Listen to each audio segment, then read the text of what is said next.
আহলে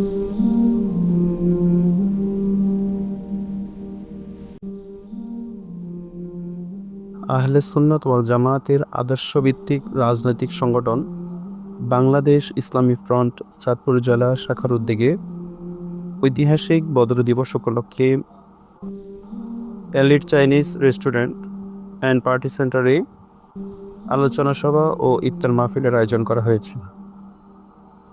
উক্ত সভায় বহু উলামা ইকরামগণ উপস্থিত ছিলেন।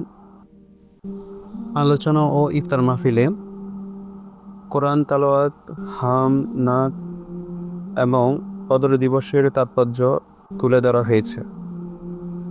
উক্ত ইফতার মাহফিলে দেশ এবং জাতির কল্যাণ কামনায় মোনাজাত করা হয়।